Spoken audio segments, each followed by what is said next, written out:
Hello, and welcome to the American Museum of Paramusicology. I'm the director and host, Matt Marble.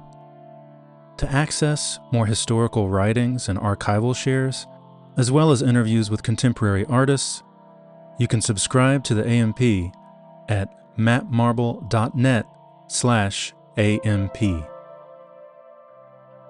In April of 2024, I spoke with composer-performer Ka Baird. We discussed their early influences and their performance practice.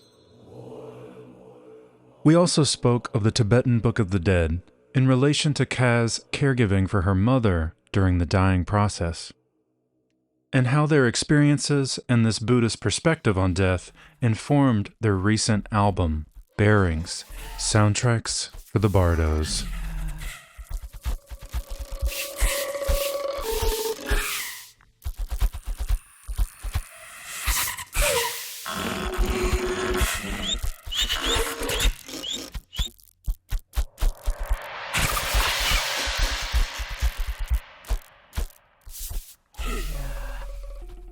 The piece that I did for this series in Chicago, it was called Bearings.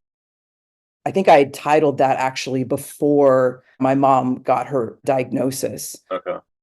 And then ended up taking that whole idea of bearings, which was sort of this performance piece I made where it was for very small audiences of 1, 2, 3, or 4 people. And I was sort of shifting roles between kind of like a clown, a shaman, an athlete, a magician. Abracadabra! I don't know. These are like in my idea. These were what I was in this like container that was constantly shifting, and I was never able to really get my like balance or my ground. And then I think what I did was I ended up taking that idea further with then bringing in a lot of these Buddhist concepts of groundlessness and transitoriness, and then this idea of the Bardo, or this idea of an in-between. There's this quote by Trungpa Rinpoche, this idea of like the bad news is you're falling through the air, nothing to hang on to, no parachute, but the good news is that there's no ground. And so I think that was like sort of like a big starting point for putting this record together, Bearing Soundtracks for the Bardos, and then exploring this idea of Bardo, because, you know, most people think of the Bardo as this concept in Tibetan Buddhism of the time between death and rebirth. While it is that, there's also these other ideas of in-betweens as well. And in fact, we're this expanded version of the Bardo that we're constantly in a Bardo because impermanence is always going on. They also then designate specific Bardos of the time of death, that in between where you have all these hallucinations, and then like the clarity at the end when you maybe are reborn again. That was sort of this like conceptual framework that I used that was inspired by this very intense experience dealing with the death of my mother. Being hyper-present for that passage.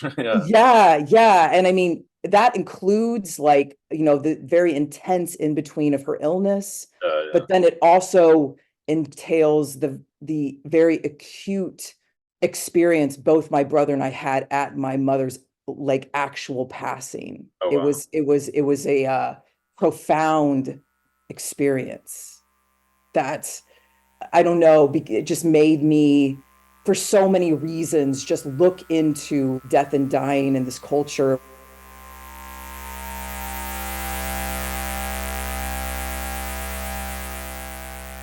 It took a while for it to really make sense to me and for it really to like translate in a way that I wanted it to. And one of the ways that I did that was through this idea of kind of like a song cycle of sorts. I don't even know if that's exactly the right words to use for it, but these repeating motifs that come in throughout the different gates, which give it kind of this like sonic lexicon that has like a certain meaning to me that I don't necessarily need to impart to anyone else, but There's this string motif, kind of this Bernard Herrmann-esque string motif that comes in throughout it. And to me, that's sort of this like distant memory.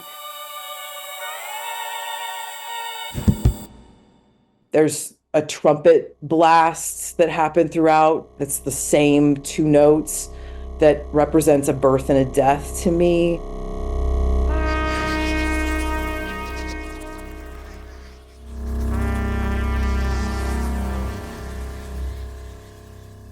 There's these granular sort of vocals that I use a lot that kind of mean like sort of like disembodied spirits or energy.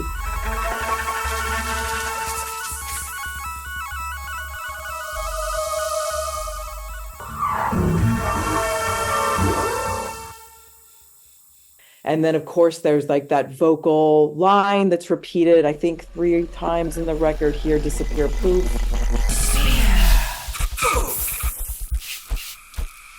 And certain also like staticky sounds, and it goes on and on and on. And at one point, I think I had a vision of like creating like a map for the record, and it would have a key, and I would like visually sort of symbolize these things. And it ended up instead being this booklet that I made that was way more abstract.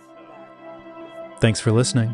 If you'd like to hear the full 45-minute interview with Ka, you can subscribe to the American Museum of Paramusicology at mattmarble.net/AMP. That's MATTMARBLE.net/AMP.